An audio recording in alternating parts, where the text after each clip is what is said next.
Data. Oh, yeah, OBS keeps getting kicked off. Hmm.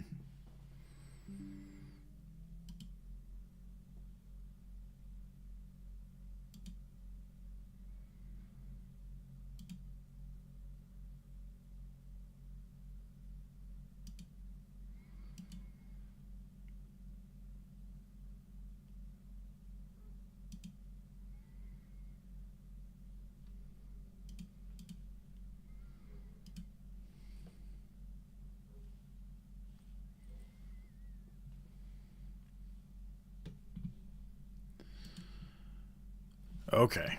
All right. Now that I've seemed to have wasted a whole bunch of time.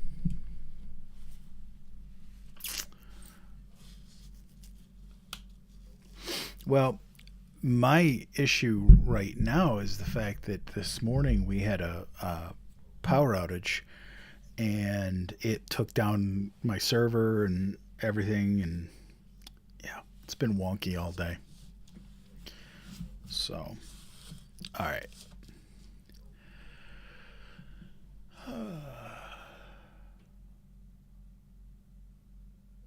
Okay, things seem to be a little more stable now.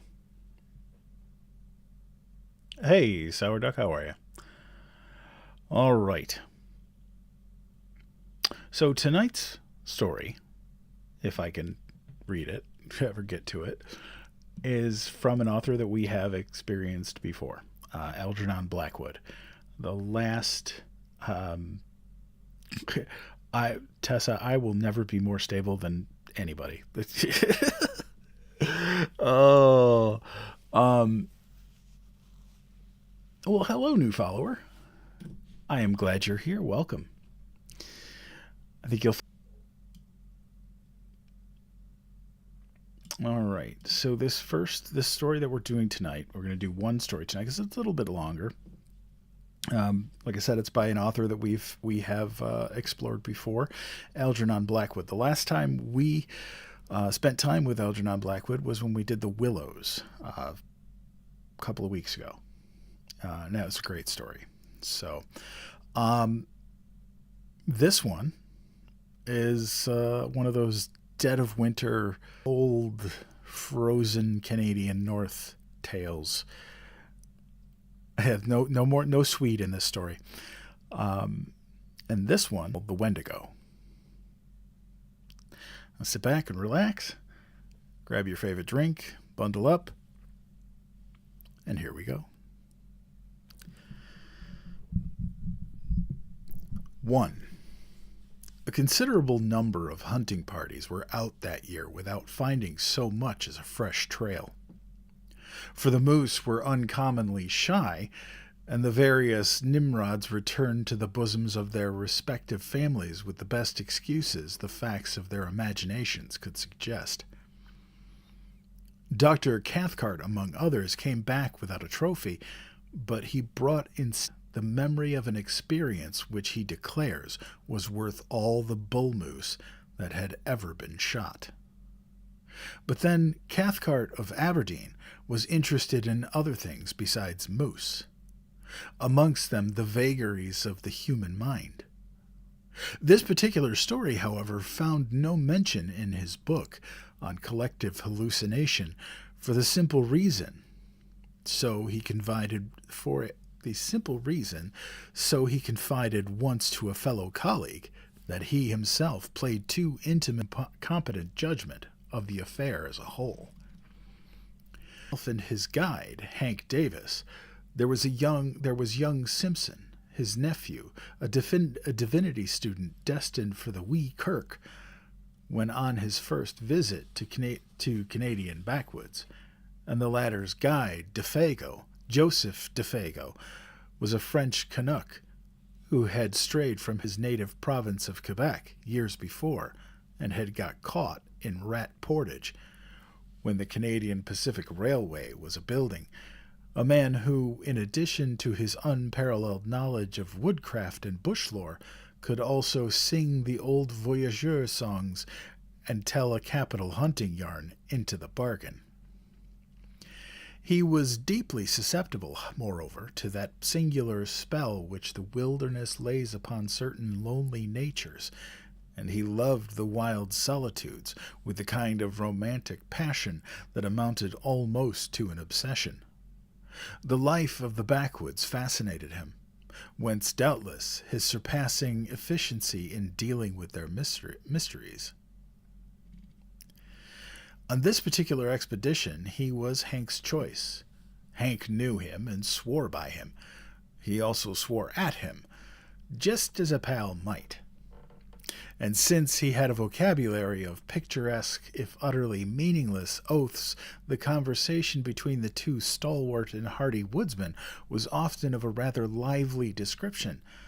This river of expletives, however, Hank agreed to dam a little out of respect for his old hunting boss, Dr. Cathcart, whom of course he addressed after the fashion of the country as Doc, and also because he understood that young Simpson was already a bit of a parson. He had, however, one objection to Defago, and one only, which was that the French Canadian sometimes exhibited what Hank described as the output of a cursed and dismal mind, meaning apparently that he sometimes was true to type, Latin type, and suffered fits of a kind of silent moroseness when nothing could induce him to utter speech. Defago, that is to say, was imaginative and melancholy, and as a rule it was too long a spell of civilization that induced the attacks, for a few days of the wilderness invariably cured them. This, then, was the party of four that found themselves encamped the last week in October of that shy moose wilderness north of Rat Portage, a forsaken and desolate country. There was also Punk, an Indian who had accompanied Dr. Cathcart and Hank on their hunting trips in previous years, and who acted as cook. His duty was merely to stay in camp, catch fish, and prepare venison steaks and coffee at a few minutes' notice. He dressed in the worn-out clothes bequeathed to him by former patrons, and, except for his coarse black hair and dark skin, he looked in these city garments more like a real redskin than a stage Negro looks like a real African. For all that, however, Punk had in him still the instincts of his dying race. His taciturn silence and his endurance survived. Also, his super... The party round the blazing fire that night were despondent, for a week had passed without a single sign of a recent moose discovering itself. Defago had sung his song and plunged into a story, but Hank, in bad humor, reminded him so often that he kept mussing up the facts, that it was most all nothing and a peter, that the Frenchman had finally subsided into a sulky silence in which nothing seemed. Dr. Cathcart and his nephew were fairly done after an exhausting day. Punk was washing up the dishes, grunting to himself under the lean-to of branches, where he later also slept. No one troubled to stir the slowly dying fire. Overhead the stars were brilliant in a sky quite wintry, and there was so little wind. I'm with you.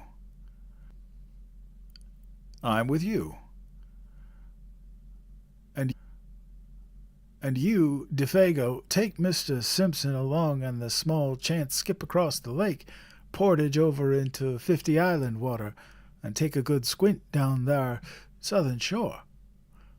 The moose yarded there like hell last year, and for all we know they may be doing it again this year just to spite us. Defago, keeping his eyes on the fire, said nothing by way of reply. He was still offended, possibly, about his interrupted story. No one's been up that way this year, and I'll lay my bottom dollar on that, Hank added with emphasis, as though he had a reason for knowing. He looked over at his partner sharply. Better take those little silk tent away, stay away a couple of nights, he concluded, as though the matter were definitely settled. For Hank was recognized as general organizer of the hunt and in charge of the party. It was obvious to anyone that DeFago did not jump at the plan, but his silence seemed to convey something more than ordinary disapproval, and across his sensitive dark face there passed a curious expression like a flash of firelight. Not so quickly, however, that the three men had not time to catch it. "He funked for some reason, I thought," Simpson said afterwards in the tent he shared with his uncle. Dr. Cathcart made no immediate reply, although the look had interested him enough at the time for him to make a mental note of it. The expression had caused him a passing uneasiness he could not quite account for at the moment. But Hank, of course, had been the first to notice it. And the odd thing was that instead of becoming explosive or angry over the other's reluctance, he at once began to humor him a bit. "But there ain't no special reason why no one's been up there this year," he said with a perceptible hush in his tone. "Not the reason you mean, anyway. Last year was the fires that kept folks out. This year, I guess it just happened so, that's all." His manner was clearly meant to be encouraging. Joseph DeFago raised his eyes a moment, then dropped them again. A breath of wind stole out of the forest and stirred the embers into a passing blaze. Dr. Cathcart again noticed the expression on the guide's face, and again he did not like it. But this time the nature of the look betrayed itself. In those eyes for an instant he caught the gleam of a man scared in his very soul. It disquieted him more than he cared to admit. "Bad Indians up that way?" he asked with a laugh to ease matters a little, while Simpson, too sleepy to notice this subtle byplay, moved off to bed with a prodigious yawn. Or anything wrong with the country?" he added when his nephew was out of hearing. Hank met his eye with something less than his usual frankness. "He's just scared," he replied good-humoredly. "Scared stiff about some old fairy tale, that's all. Ain't it, old pard?" He gave DeFago a friendly kick on the moccasined foot that lay nearest the fire. DeFago looked up, quickly as from an interrupted reverie. However, that had... Oh, goodness. Let's back that up just a little bit. DeFago looked up quickly, as from an uninterrupted reverie, a reverie, however, that had not prevented his seeing all that went on about him. "Scared nothin'," he answered with a flush of defiance. "There's nothing in the bush that can scare Joseph DeFago. Don't you forget it." And the natural energy with which he spoke made it impossible to know whether he told the whole truth or only part of it. Hank turned toward the doctor. He was just going to add something when he stopped abruptly and looked round. A sound close behind him in the darkness made all three start. It was old Punk, who had moved up from his lean-to while they talked, and now stood there just beyond the circle of firelight, listening.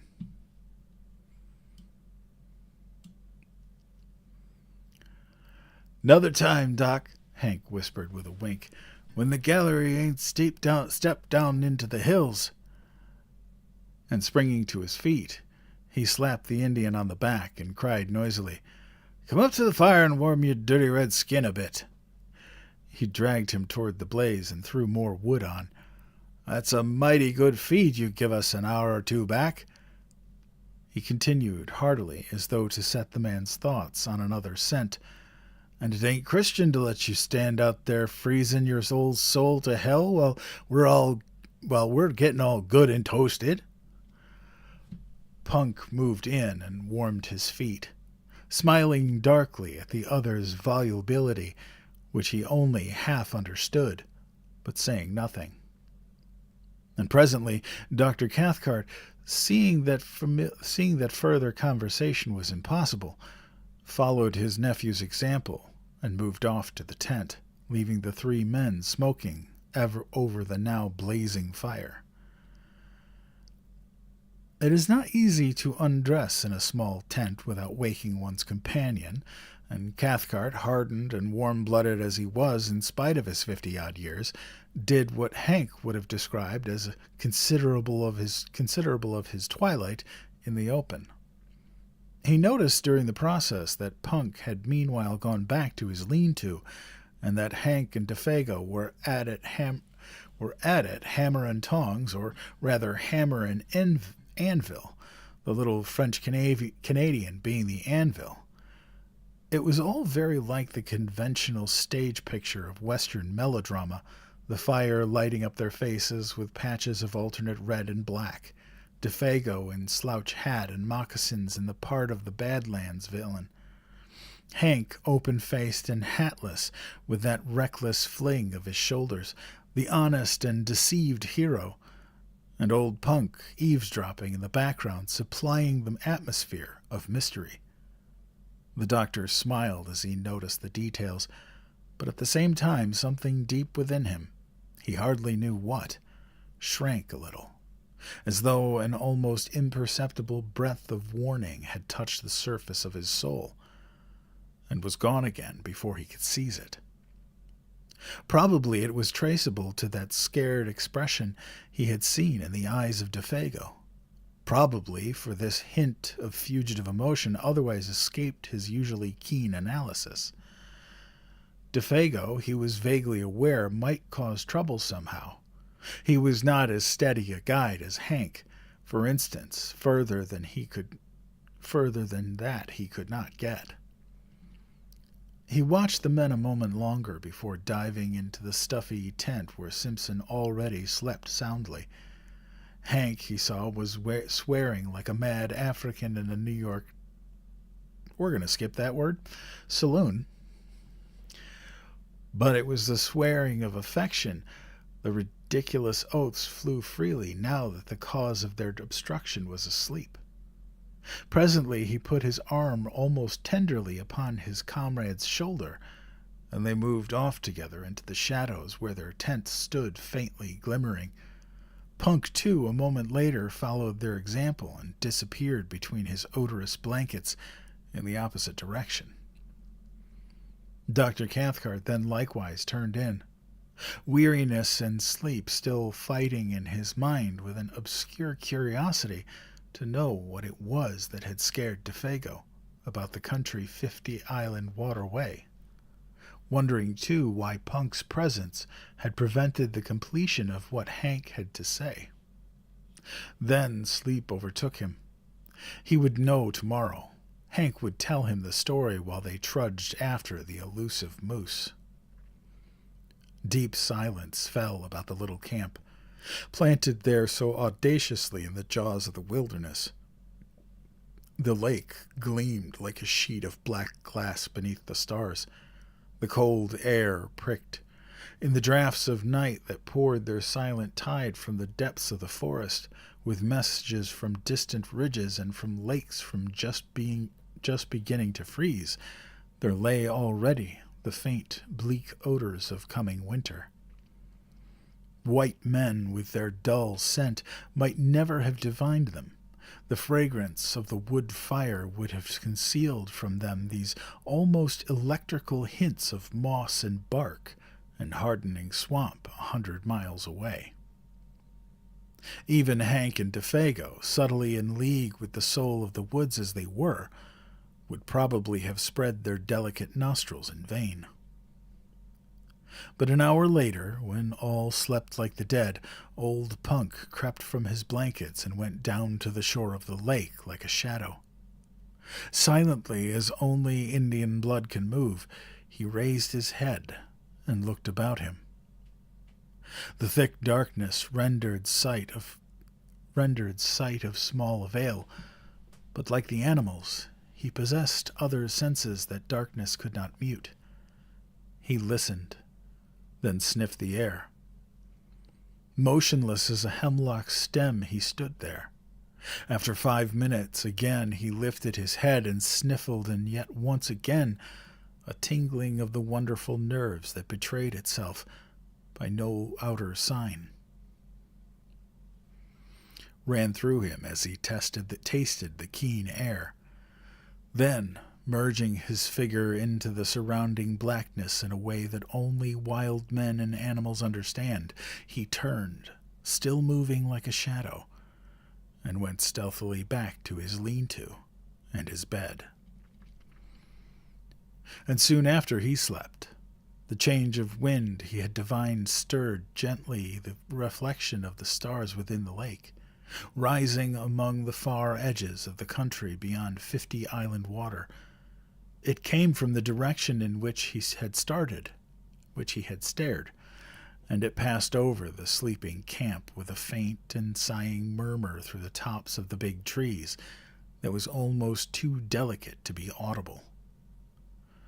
With it, down the desert paths of night, though too faint, too high even for the Indian's hair-like nerves, there passed a curious thin odor, strangely disquieting, an odor of something that seemed unfamiliar, utterly unknown.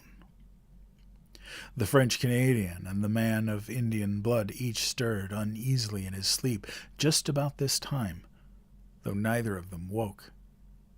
Then the ghost of that unforgettably strange odor passed away and was lost among the leagues of tenantless forest beyond.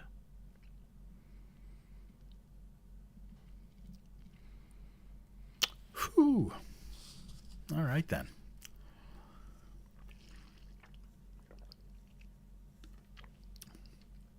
Oh, 38 of you. That's awesome.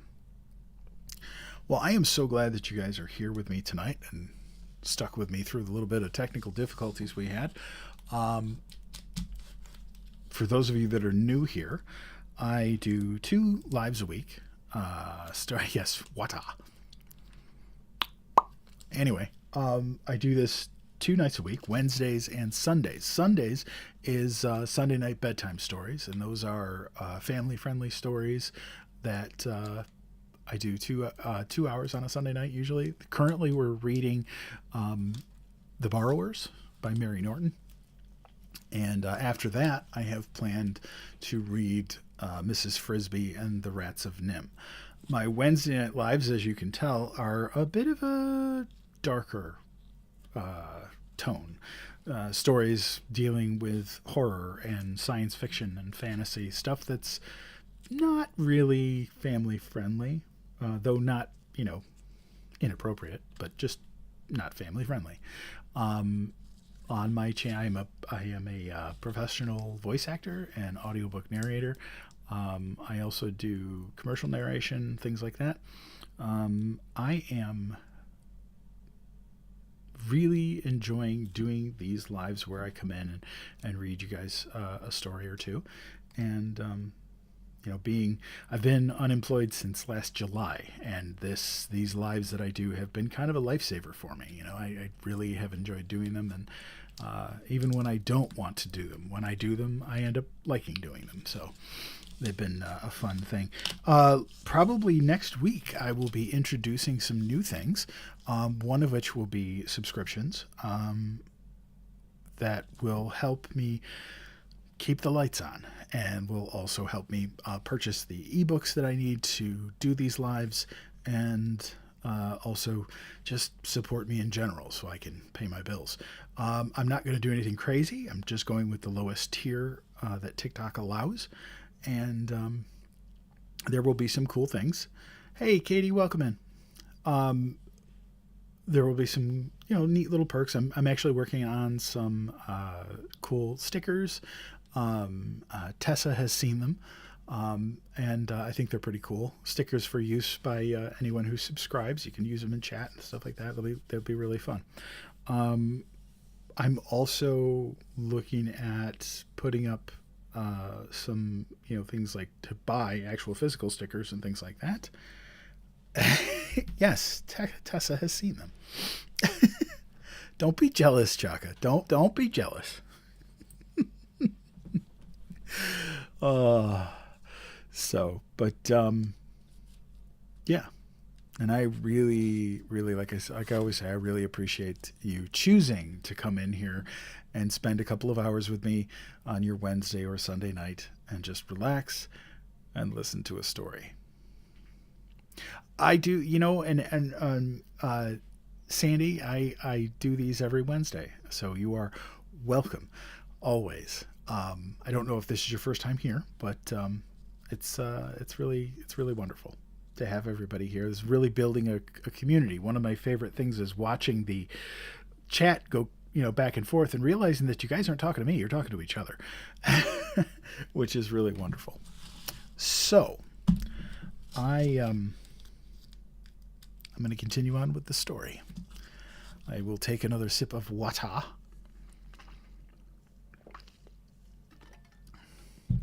Hey, Tessa, tell everybody how cool the stickers are.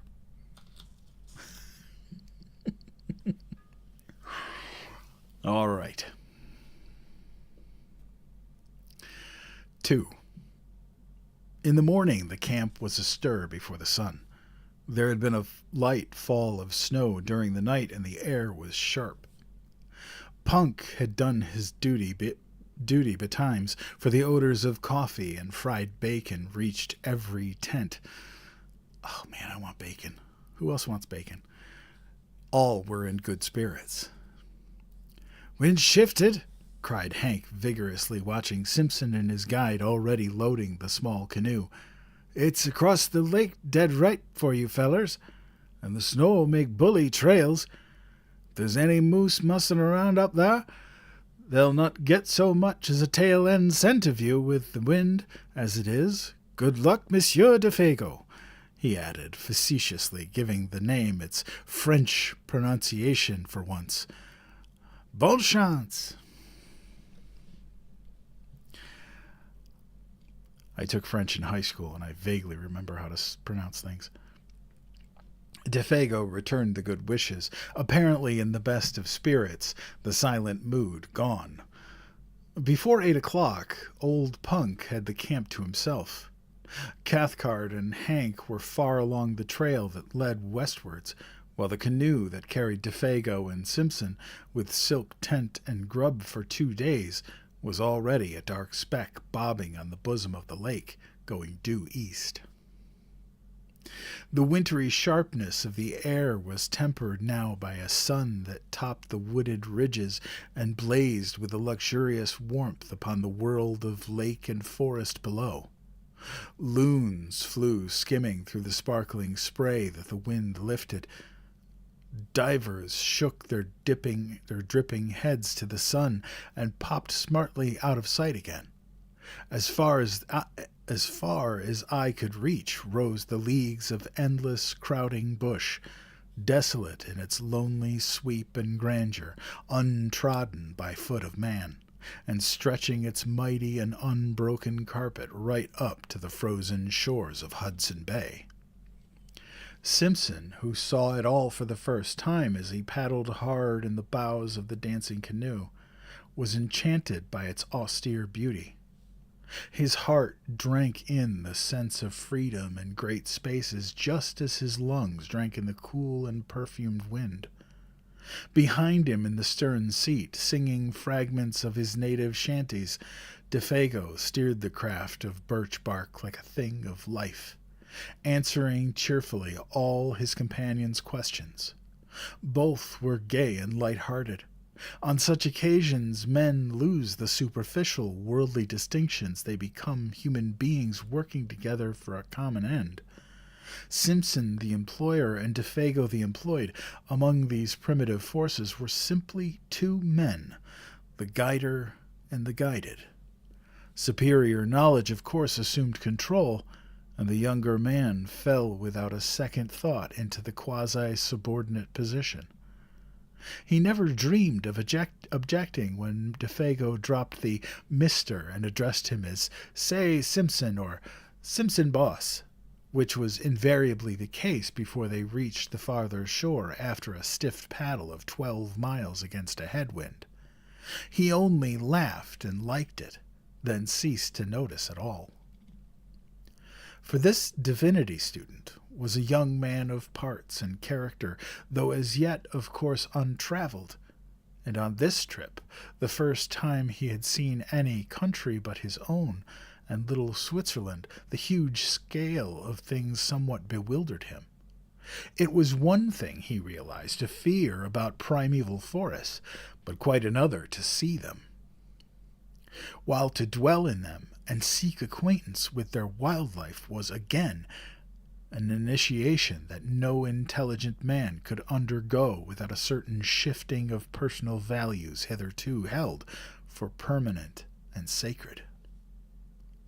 Simpson knew the first faint indication of this emotion when he held the new .303 rifle in his hands and looked along its pair of faultless, gleaming barrels. The 3 days' journey to their headquarters by lake and portage had carried the process a stage farther, and now that he was about to plunge beyond even the fringe of wilderness where they were camped into the virgin heart of uninhabited regions as vast as Europe itself, the true nature of the situation stole upon him with an effect of delight and awe that his imagination was fully capable of appreciating. It was himself and Defago against the multitude, at least against a Titan. The bleak splendors of these remote and lonely forests rather overwhelmed him with the sense of his own littleness. That stern quality of tangled backwoods which can only be described as merciless and terrible rose out of these far blue woods swimming upon the horizon and revealed itself. He understood the silent warning. He realized his own utter helplessness. Only Defago, as a symbol of the distant civilization where man was master, stood between him and a pitiless death by exhaustion and starvation. It was thrilling to him, therefore, to watch Defago turn over the canoe upon the shore, pack the paddles carefully underneath, and then proceed to blaze the spruce stems for some distance on either side of an almost invisible trail, with the careless remark thrown in, "Say, Simpson, if anything happens to me, you'll find the canoe all correct by these marks. Then strike due west into the sun to hit the home camp again, see?" It was the most natural thing in the world to say, and he said it without any noticeable inflection of the voice.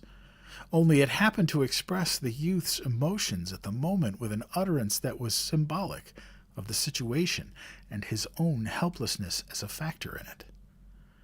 He was alone with Defago in a primitive world. That was all. The canoe, another symbol of man's ascendancy, was now to be left behind. Those small yellow patches made on the trees by the axe were the only indications of its hiding place. Meanwhile, shouldering the packs between them, each man carrying his own rifle, they followed the slender trail over the rocks and fallen trunks and across half-frozen swamps, skirting numerous lakes that fairly gemmed the forest, their borders fringed with mist, and towards 5 o'clock found themselves suddenly on the edge of the woods, looking out across a large sheet of water in front of them, dotted with pine-clad islands of all describable shapes and sizes. 50 island water," announced Defago wearily. "And the sun just going to dip his bald old head into it," he added with unconscious poetry, and immediately they set about pitching camp for the night. In a very few minutes, under those skillful hands that never made a movement too much or a movement too little, the silk tent stood taut and cozy, the beds of balsam boughs already laid, and a brisk cooking fire burned with the minimum of smoke, while the young Scotchman leaned cleaned the fish they had caught trolling behind the canoe. Defago guessed he would just as soon take a turn through the bush for indications of moose. "May come across a trunk where they've been rubbing horns," he said as he moved. "Or feeding on the last of the maple leaves." And he was gone. His small figure melted away like a shadow in the dusk, while Simpson noted with a kind of admiration how easily the forest absorbed him into herself. A few steps, it seemed, and he was no longer visible. Yet there was little underbrush hereabouts. The trees stood somewhat apart, well spaced, and in the clearings grew silver birch and maple, spear-like and slender against the immense stems of spruce and hemlock. But for occasional prostrate monsters and the boulders of gray rock that thrust uncouth shoulders here and there out of the ground, it might as well have been a park in the old country. Almost one might have seen it in the hand of man. A little to the right, however, began the great burnt section, miles in extent, proclaiming its real character, brûlée as it is called, where the fires of the previous year had raged for weeks, and the blackened stumps now rose gaunt and ugly, bereft of branches like gigantic match heads stuck into the ground, savage and desolate beyond words. The perfume of charcoal and rain-soaked ashes still hung faintly about it. The dusk rapidly deepened. The clouds grew dark. The crackling of the fire and the wash of little waves along the rocky lakeshore were the only sounds audible. The wind had dropped with the sun, and in all that vast world of branches nothing stirred. Any moment, it seemed, the woodland gods who are to be worshipped in silence and loneliness might stretch their mighty and terrific outlines among the trees. In front, through doorways pillared by huge straight stems, lay the stretch of 50-island water, a crescent-shaped lake some 15 miles from tip to tip, and perhaps 5 miles across where they camped. A sky of rose and saffron, more clear than any atmosphere Simpson had ever known, still dropped its pale streaming fires across the waves, where the islands, 100 surely rather than 50, floated like the fairy barks of some enchanted fleet.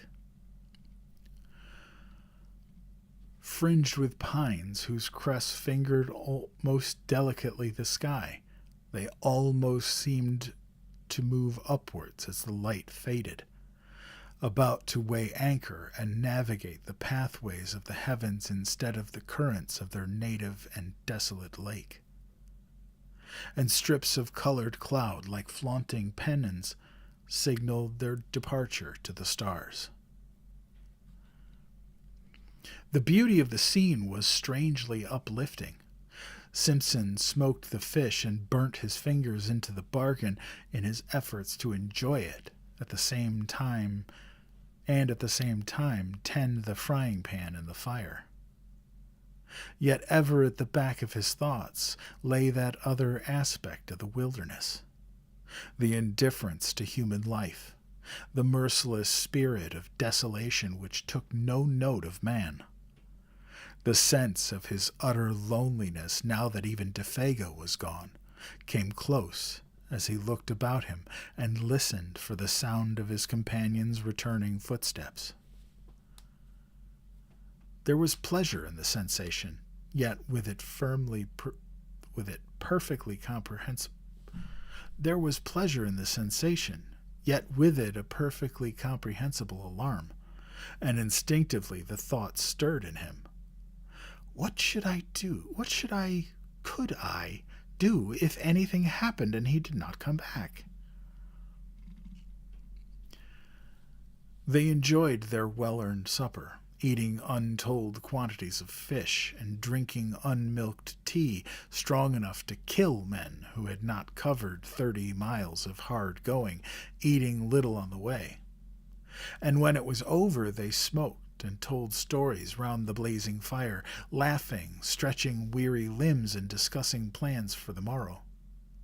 Defago was in excellent spirits, though disappointed at having no signs of moose to report.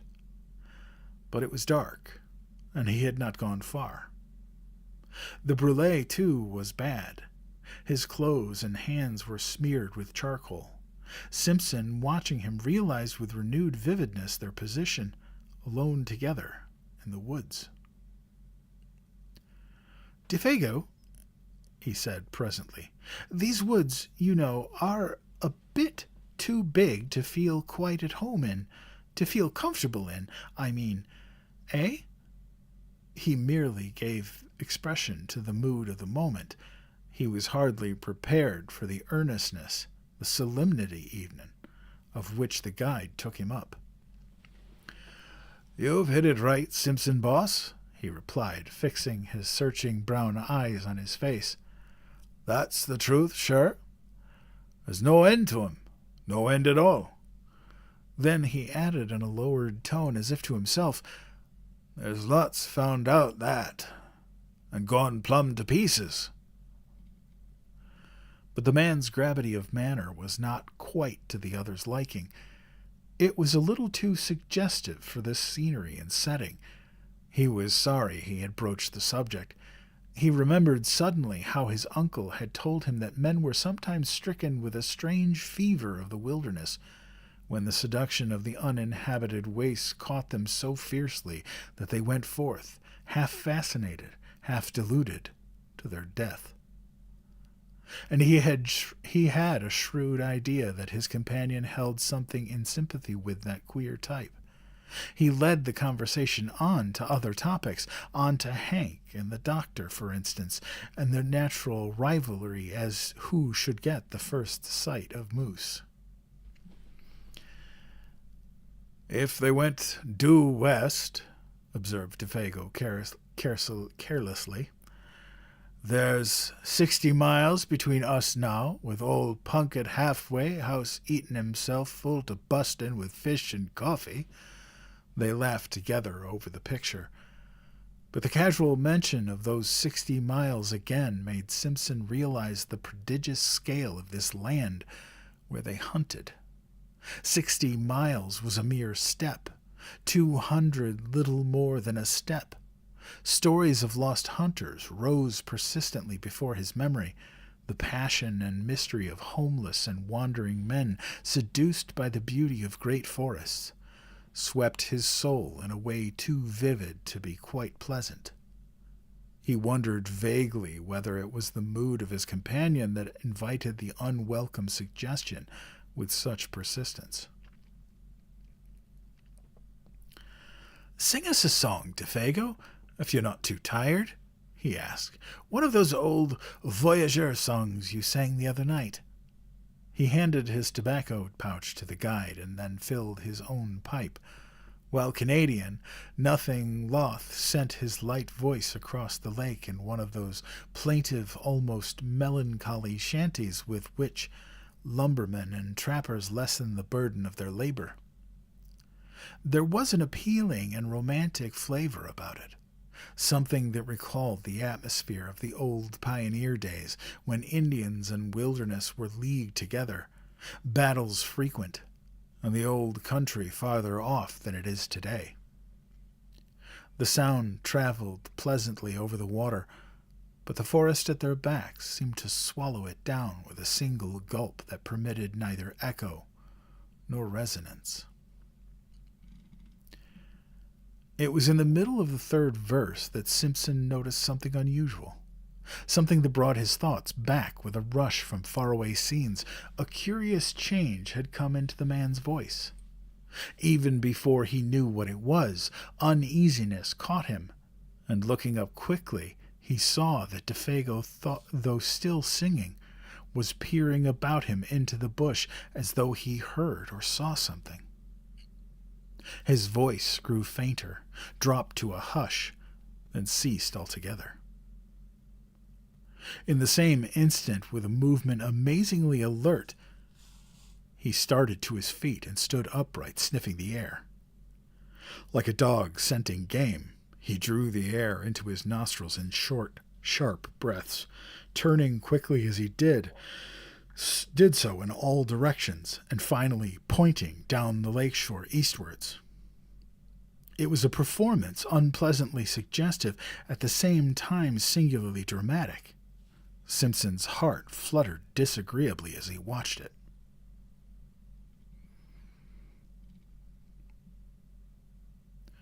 "Lord, man, how you made me jump!" he exclaimed on his... "Oh, Lord, man, how you made me jump!" he exclaimed on his feet beside him the same instant, and peering over his shoulder into the sea of darkness. "What's up? Are you frightened?" Even before the question was out of his mouth, he knew it was foolish, for any man with a pair of eyes in his head could see that the Canadian had turned white down to his very gills. Not even sunburn and the glare of the fire could hide that. The student himself, trembling a little, weakish in the knees. "What's up?" he repeated quickly. "Do you smell moose? Or anything queer? Anything wrong?" He lowered his voice instinctively. The forest pressed round them with its encircling wall. The nearer tree stems gleamed like bronze in the firelight. Beyond that, blackness, and so far as he could tell, a silence of death. Just behind them, a passing puff of wind lifted a single leaf, looked at it, then laid it down softly again without disturbing the rest of the covey. It seemed as if a million invisible causes had combined just to produce that single visible effect. Other life pulsed about them and was gone. Defago turned abruptly. The livid hue of his face had turned to a dirty gray. "I never said I heard or smelt nothin'," he said slowly and emphatically, in an oddly altered voice that conveyed somehow a touch of defiance. "I was only taking a look around, so to speak. It's always a mistake to be too previous with your questions." Then he added suddenly, with obvious effort in his more natural voice, "Have you got the matches, Boss Simpson?" and proceeded to light the pipe he had half filled just before he began to sing. Without speaking another word, they sat down again by the fire. Defago changing his side so that he could face the direction the wind came from, for even a tenderfoot could tell that. Defago changed his position in order to hear and smell all there was to be heard and smelt. And since he now faced the lake with his back to the trees, it was evidently nothing in the forest that had sent so strange and sudden a warning to his marvelously trained nerves. "Guess now I don't feel like singing any," he explained presently of his own accord. "That song kinder brings back memories that's troublesome to me. Never ought to have begun it. It sets me on to imagining things, see?" Clearly, the man was still fighting with some profoundly moving emotion. He wished to excuse himself in the eyes of the other, but the explanation, in that it was only a part of the truth, was a lie, and he knew perfectly well that Simpson was not deceived by it. For nothing could explain away the livid terror that had dropped over his face while he stood there sniffing the air. And nothing, no amount of blazing fire or chatting on ordinary subjects, could make that camp exactly as it had been before. The shadow of an unknown horror, naked if unguessed, that had flashed for an instant in the face and gestures of the guide, had also communicated itself, vaguely and therefore more potently, to his companion. The guide's visible efforts to dissemble the truth only made things worse. Moreover, to the younger man's uneasiness was the difficulty, nay, the impossibility he felt of asking questions, and also his complete ignorance as to the cause. Indians, wild animals, forest fires, all these he knew were wholly out of the question. His imagination searched vigorously, but in vain. Yet somehow or other, after another long spell of smoking, talking, and roasting themselves before the fire, the shadow that had so suddenly invaded their peaceful camp began to shift. Perhaps Defago's efforts or the return of his quiet and normal attitude accomplished this. Perhaps Simpson himself had exaggerated the affair out of all proportion to the truth. Or possibly the vigorous air of the wilderness brought its own powers of healing. Whatever the cause, the feeling of immediate horror seemed to have passed away as mysteriously as it had come, for nothing occurred to feed it. Simpson began to feel that he had permitted himself the unreasoning terror of a child. He put it down partly to a certain subconscious excitement that this wild and immense scenery generated in his blood, partly to the spell of solitude, and partly to overfatigue. That pallor in the guide's face was, of course, uncommonly hard to explain. Yet it might have been due in some way to an effect of firelight, or his own imagination. He gave it the benefit of the doubt. He was Scotch. When a somewhat unordinary emotion has disappeared, the mind always finds a dozen ways of explaining away its causes. Simpson lit a last pipe and tried to laugh to himself. On getting home to Scotland, it would make quite a good story. He did not realize that his laughter was a sign that terror still lurked in the recesses of his soul, that in fact it was merely one of the conventional signs by which a man seriously alarmed tries to persuade himself that he is not so.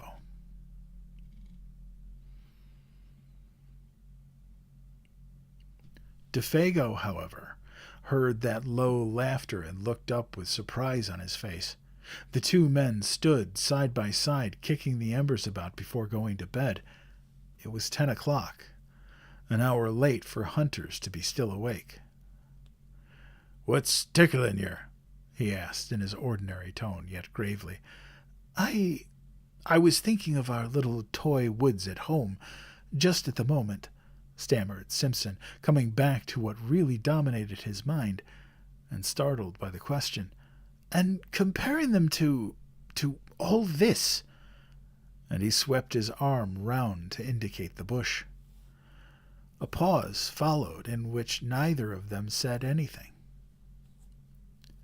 "All the same, I wouldn't laugh about it if I was you," Defago added, looking over Simpson's shoulder into the shadows. "There's places in there nobody ever seen into. Nobody knows what lives in there either."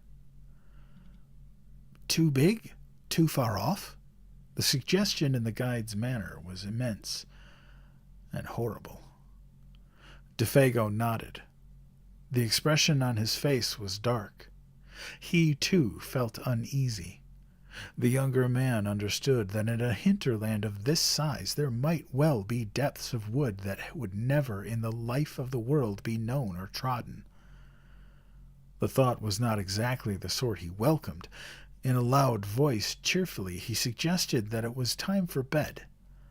But the guide lingered, tinkering with the fire, arranging the stones needlessly, doing a dozen things that did not really need doing. Evidently, there was something he wanted to say, yet found it difficult to get at. "Say you, Boss Simpson," he began suddenly as the last shower of sparks went up into the air. "You don't smell nothing, do you? Nothing particular, I mean?" The commonplace question, Simpson realized, veiled a dreadfully serious thought in his mind. A shiver ran down his back. "Nothing but burning wood," he replied firmly, kicking again at the embers. The sound of his own foot made him start.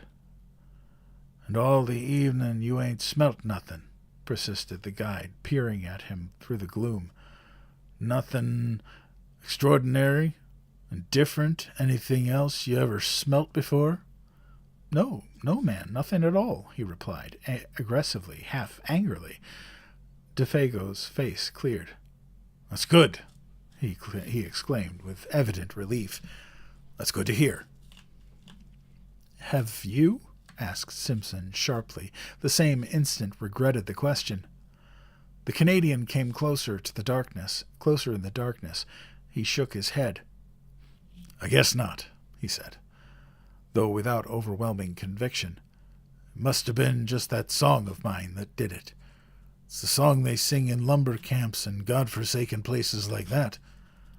When they're scared, the Wendigo's somewhere around, doing a bit of swift traveling." "And what's the Wendigo, pray?" Simpson asked quickly, irritated because again he could not prevent the sudden shiver of the nerves.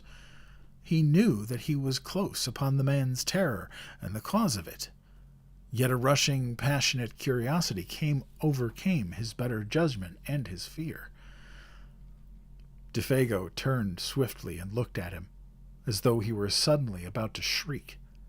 His eyes shone, but his mouth was wide open. Yet all he said, or whispered rather, for his voice sank very low, was, "It's nothing. Nothing but what those lousy fellers believe when they've been hitting the bottle too long. A sort of great animal that lives up yonder." He jerked his head northwards. "Quick as lightning in its tracks, and bigger than anything else in the bush, and ain't supposed to be very good to look at. That's all." "A backwoods superstition," began Simpson, moving hastily toward the tent in order to shake off the hand of the guide that clutched his arm.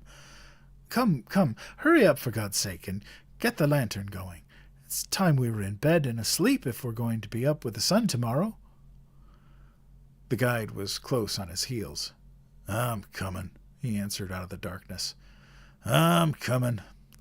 And after that slight delay, he appeared with the lantern and hung it from a nail in the front pole of the tent. The shadows of 100 trees shifted their places quickly as he did so, and when he stumbled over the rope, diving swiftly inside, the whole tent trembled as though a gust of wind struck it. The two men lay down, without undressing, open upon their beds of soft balsam boughs, cunningly arranged. Inside all was warm and cozy, but outside the world of crowding trees pressed close about them, marshalling their million shadows and smothering the little tent that stood there like a wee white shell facing the ocean of tremendous feet.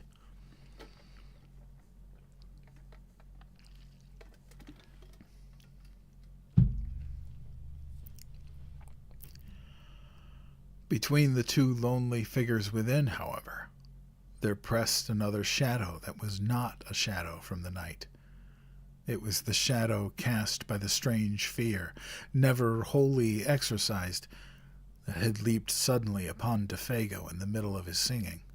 And Simpson, as he lay there watching the darkness through the opened flap of the tent, ready to plunge into the fragrant abyss of sleep, knew first that unique and profound stillness of a primeval forest when no wind stirs, and when the night has weight and substance that enters into the soul to bind a veil about it.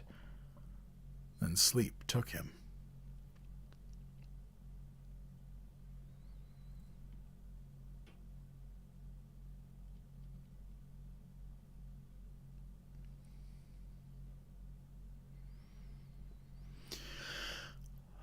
Alrighty then.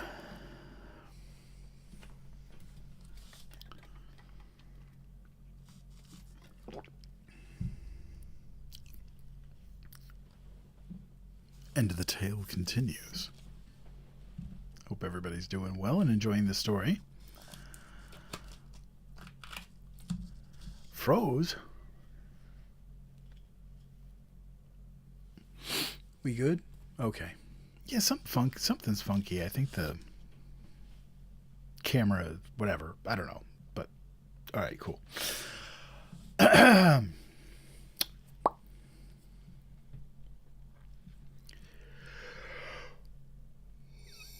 Ooh, gotta stay awake, man. There's a disturbance in the force. Something I've not felt since I had that burrito. Oh, no silliness. Come on.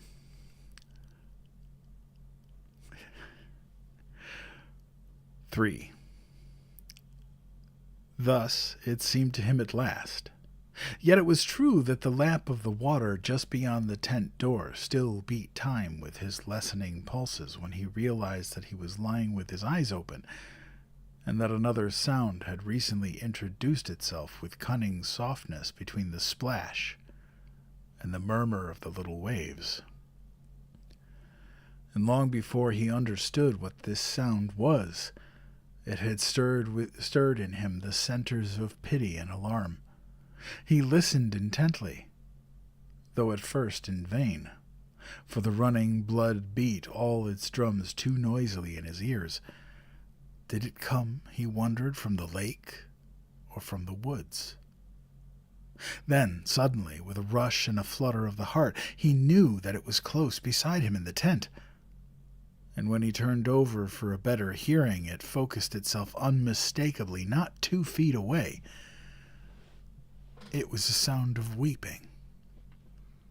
Defago, upon his bed of branches, was sobbing in the darkness as though his heart would break. The blankets evidently stuffed against his mouth to stifle it. And his first feeling, before he could think or reflect, was the rush of a poignant and searching tenderness. This intimate human sound heard amid the desolation about them woke pity. It was so incongruous, so pitifully incongruous, and so vain. Tears in this vast and cruel wilderness. Of what avail? He thought of a little child crying in mid-Atlantic. And then, of course, with fuller realization and the memory of what had gone before, came the descent of the terror upon him, and his blood ran cold. "Defago," he whispered quickly. "What's the matter?" He tried to make his voice very gentle. "Are you in pain? Unhappy?" There was no reply, but the sound ceased abruptly. He stretched his hand out and touched him. The body did not stir. "Are you awake?" For it occurred to him the man was crying in his sleep. "Are you cold?" He noticed that his feet, which were uncovered, projected beyond the mouth of the tent. He spread an extra fold of his own blankets over them. The guide had slipped down in his bed, and the branches seemed to have been dragged with him. He was afraid to pull the body back again, for fear of waking him. 1 or 2 tentative questions he ventured softly, but though he waited for several minutes, there came no reply nor any sign of movement. Presently he heard his regular and quiet breathing, and put his hand again gently on the breast, felt the steady rise and fall beneath. "Let me know if anything's wrong," he whispered, "or if I can do anything. Wake me at once if you feel queer." He hardly knew what to say. He lay down again, thinking and wondering what it all meant. Defago, of course, had been crying in his sleep. Some dream or other had afflicted him. Yet never in his life would he forget that pitiful sound of sobbing, and the feeling that the whole awful wilderness of woods listened. His own mind busied itself for a long time with the recent events, of which this took its mysterious place as one. And though his reason successfully argued away all unwelcome suggestions, a sensation of uneasiness remained, resisting ejection, very deep-seated, peculiar beyond ordinary. 4. But sleep in the long run proves greater than all emotions. His thoughts soon wandered again. He lay there, warm as toast, exceedingly weary, the night soothed and comforted, blunting the edges of memory and alarm. Half an hour later, he was oblivious of everything in the outer world about him. Yet sleep, in this case, was his great enemy, concealing all approaches, smothering the warming of his nerves. As sometimes, in a nightmare, events crowd upon each other's heels with a conviction of dreadfulest reality, yet some inconsistent detail accuses the whole display of incompleteness and disguise, so the events that now followed, though they actually happened, persuaded the mind somehow that the detail which could explain them had been overlooked in the confusion, and that therefore they were partly true. The rest, delusion. At the back of the sleeper's mind, something remains awake, ready to let slip the judgment. All this is not quite real. When you wake up, you'll understand. And thus, in a way, it was with Simpson. The events, not wholly inexplicable or incredible in themselves, yet remain for the man who saw and heard them a sequence of separate facts of cold horror, because the little piece that might have made the puzzle clear lay concealed or overlooked. So far as he can recall, it was a violent movement running downwards through the tent towards the door that first woke him and made him aware that his companion was sitting bolt upright beside him, quivering. Hours must have passed, for it was the pale gleam of the dawn that revealed his outline against the canvas. This time the man was not crying. He was quaking like a leaf. The trembling he felt plainly through the blankets down the entire length of his own body.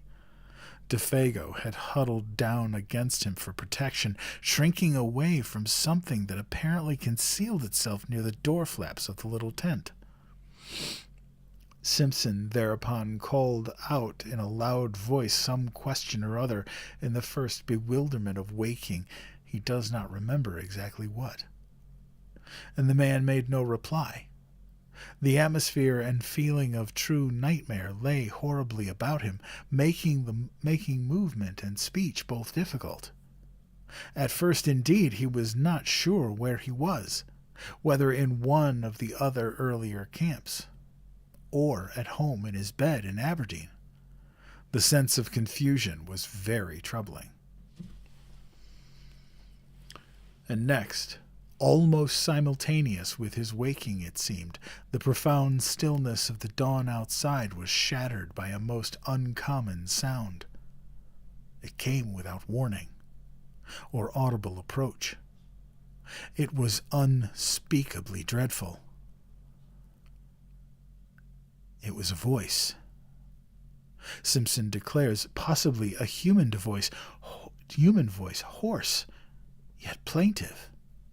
A soft, roaring voice close outside the tent, overheard rather upon the ground, of immense volume, when in some strange way, almost penetratingly and seductively sweet, it rang out too, in 3 separate and distinct notes or cries that bore in some odd fashion a resemblance, far-fetched yet unrecognizable, the name of the guide. DeFago.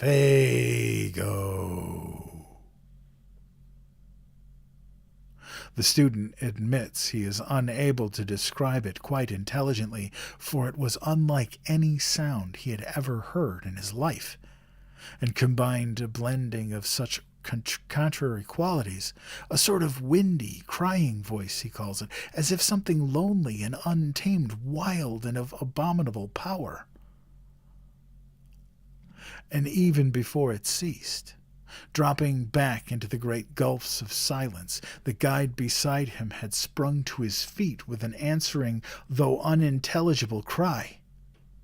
He blundered against the tent pole with violence, shaking the whole structure, spreading his arms out frantically for more room, and kicking his legs impetuously free of the clinging blankets.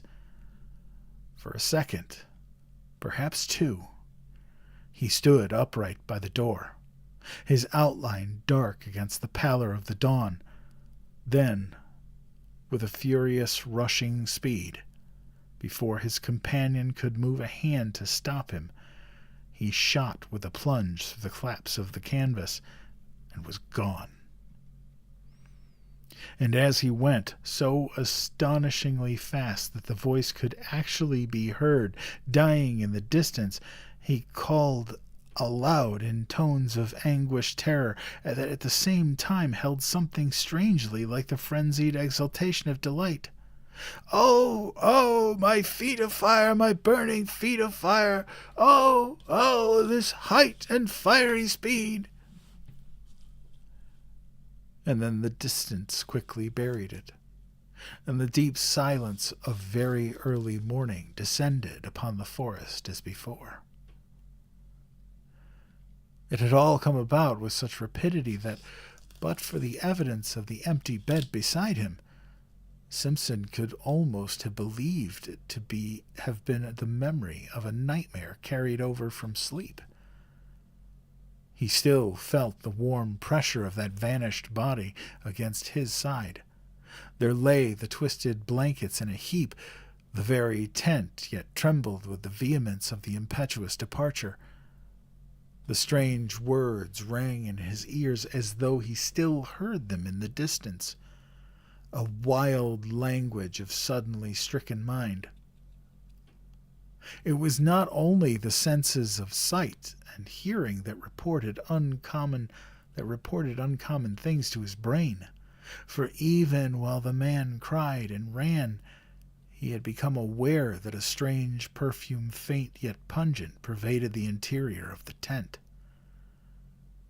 And it was at this point, it seems, brought to himself by the unconsciousness that his nostrils were taking this distressing odor down into his throat, that he found his courage, sprang quickly to his feet, and went out.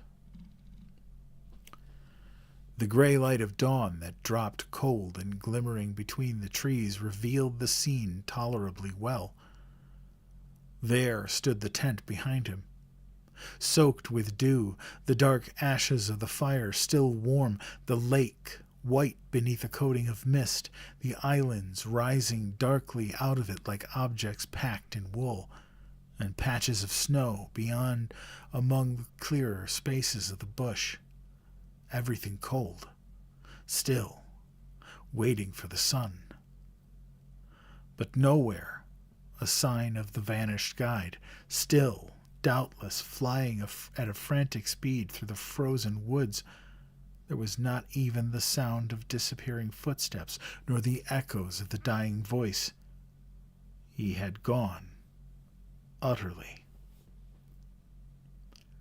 There was nothing but the sense of his recent presence so strongly left behind about the camp, and this penetrating, all-pervading odor. And even this was now rapidly disappearing, in its turn. In spite of his exceeding mental perturbation, Simpson struggled hard to detect its nature and define it. But the ascertaining of an elusive scent not recognized subconsciously and at once is a very subtle operation of the mind. And he failed. It was gone before he could properly seize it or name it. Approximate description even seems to have been difficult, for it was unlike any smell he knew. Acrid, rather, not unlike the odor of a lion, he thinks, yet softer and not wholly unpleasing, with something almost sweet in it that reminded him of the scent of decaying garden leaves, earth, and the myriad of nameless perfumes that make up the odor of a big forest. Yet the odor of lions is the phrase with which he usually sums it all up. Then it was wholly gone, and he found himself standing by the ashes of the fire in a state of amazement and stupid terror that left him the helpless prey of anything that chose to happen. He had a muskrat poked its pointed muzzle over a rock, or a squirrel scuttled in that instant down the bark of a tree, he would most likely have collapsed without more ado and fainted. For he felt about the whole affair the touch of somewhere of a great outer horror, and his scattered powers had not as yet had time to collect themselves into a definite attitude of fighting self-control. Nothing did happen, however. A great kiss of wind ran softly through the awakening forest, and a few maple trees here and there rustled tremblingly to earth. The sky seemed to grow suddenly much lighter. Simpson felt the cool air upon his cheek and uncovered head, realized that he was shivering with the cold and making a great effort, realized next that he was alone in the bush, and that he was called upon to take immediate steps to find and succor his vanished companion.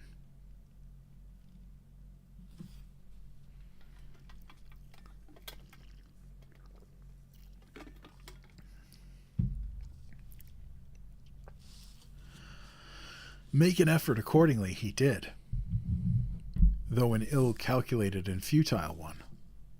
With that wilderness of trees about him, the sheet of water cutting him off behind, and the horror of that wild cry in his blood, he did what any other inexperienced man would have done in similar bewilderment.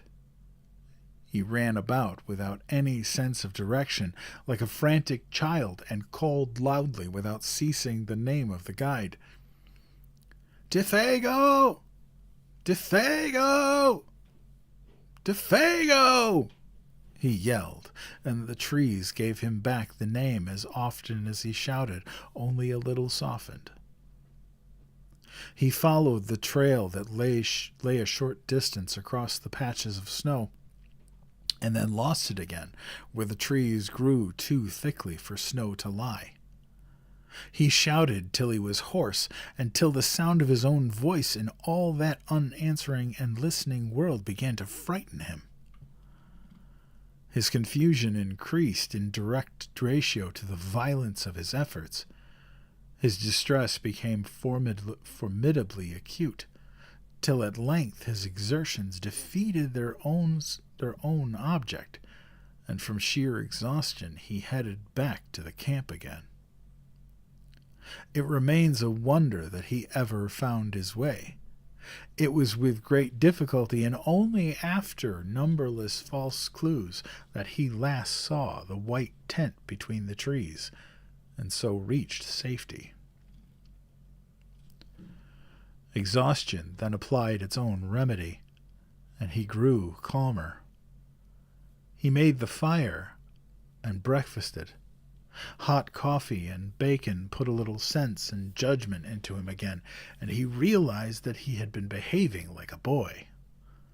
He now made another and more successful attempt to face the situation collectedly, and, a nature naturally plucky coming to his assistance, he decided that he must first make as thorough a search as possible, failing success in which he must find his way into the home camp as best he could and bring help. And this is what he did. Taking food, matches, and rifle with him, and a small axe to blaze the trees against the return journey, he set forth. It was 8 o'clock when he started, the sun shining over the tops of the trees in a sky without clouds. Pinned to a stake by the fire, he left a note in case Defago returned while he was away. This time, according to a careful plan, he took a new direction, intending to make a wide sweep that must sooner or later cut into indications of the guide's trail, and before he had gone a quarter-mile, he came across the tracks of a large animal in the snow, and beside it, the light and smaller tracks of what were beyond question human feet. The feet of Defago. The relief he at once experienced was natural, though brief, for at first sight he saw in these tracks a simple explanation of the whole matter. These big marks had surely been left by a bull moose that wind against it had blundered upon the camp and uttered its singular cry of warning and alarm the moment its mistake was apparent. Defago, in whom the hunting instinct was developed to the point of uncanny perfection, had scented the brute coming down the wind hours before. His excitement and disappearance were due, of course, to his... Then the impossible explanation at which he grasped faded, as common sense showed him mercifully that none of this was true. No guide, much less a guide like Defago, could have acted in so irrational a way, going off without even his rifle. The whole affair demanded a far more complicated elucidation when he remembered the details of it all. The cry of terror, the amazing language, the gray face of horror when his nostrils first caught the new odor, that muffled sobbing in the darkness. And, for this too now came back to him dimly, the man's original aversion for this particular bit of country. Besides, now that he examined them closer, these were not the tracks of a bull moose at all. Hank had explained to him the outline of a bull's hooves, of a cow's or calf's, too. For that matter, he had drawn them clearly on a strip of birch bark, and these were wholly different. They were big, round, ample, and with no pointed outline as of sharp hooves. Oh, excuse me. He wondered for a moment whether bear tracks were like that. There was no other animal he could think of, for caribou did not come so far south at this season, and even if they did, would leave hoof marks. They were ominous signs, these mysterious writings left in the snow by the unknown creature that had lured a human being away from safety. And when he coupled them with his imagination, with that haunting sound that broke the stillness of the dawn, a momentary dizziness shook his mind, distressing him again beyond relief. He felt the threatening aspect of it all, and stooping down to examine the marks more closely, he caught a faint whiff of that sweet yet pungent odor that made him instantly straighten up again, fighting a sensation of almost nausea. Then his memory played him another evil trick. He suddenly recalled those uncovered feet projecting beyond the edge of the tent, and the body's appearance of having been dragged towards the opening. The man's shrinking from something by the door when he woke later. The details now beat against his trembling mind with a concerted attack. They seemed to gather in those deep spaces of the silent forest about him, where the host of trees stood waiting, listening, watching to see what he would do. The woods were closing round him. With the persistence of true pluck, however, Simpson went forward, following the tracks as best he could, smothering these ugly emotions that sought to weaken his will. He blazed innumerable trees as he went, ever fearful of being unable to find the way back, and calling aloud at intervals of a few seconds the name of the guide. The dull tapping of the axe upon the massive trunks, and the unnatural sense of his accents of his own voice became at length sounds that even he dreaded to hear. For they drew attention without ceasing to this presence and exact whereabouts, and if it were really the case that something was hunting himself down in the same way that he was hunting down another. With a strong effort, he crushed the thought out the instant it rose. It was the beginning, he realized, of a bewilderment utterly diabolical in kind that would speedily destroy him. Although the snow was not continuous, lying merely in shallow flurries over the more open spaces, he found no difficulty in following the tracks for the first few miles.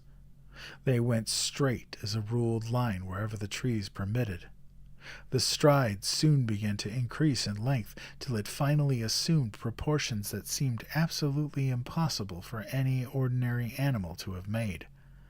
Like huge flying leaps they became.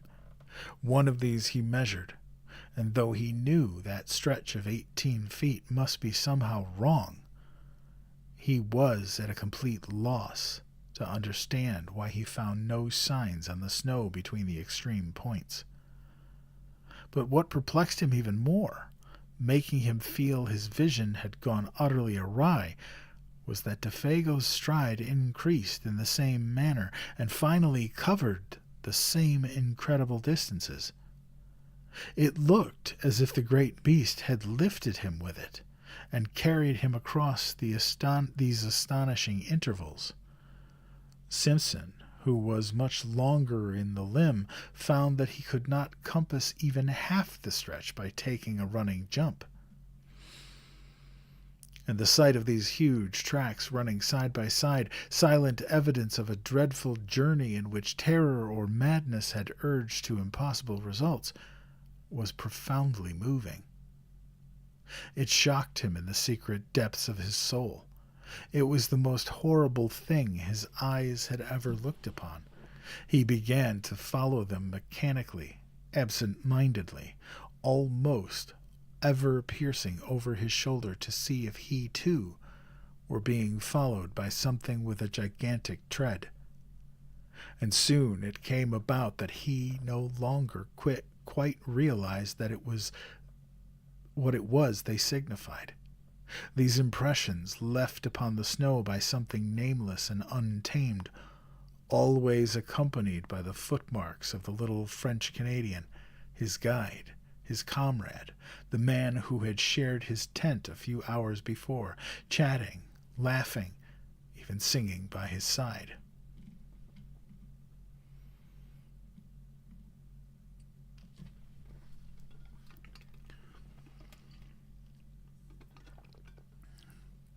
Good night, Tessa.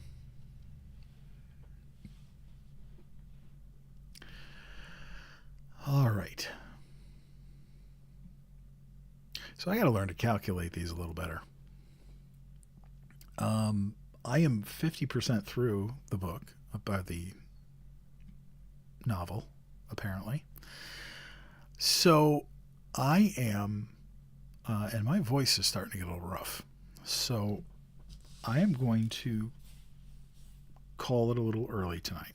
I got a lot of recording to do tomorrow, so I got to get some rest, clear my voice up. But I really want to say thank you for everybody that stayed through this whole thing. We will finish this story next week. And don't worry, I will do the story up to now to catch everybody up. I appreciate you being here. I really hope that you all had fun listening to the story, and I will see you guys on Sunday for Sunday Night Bedtime Stories, where we will continue reading The Borrowers. As I always say, please be kind to each other and be kind to yourself, because kindness matters. And so do you. I'll see you next time.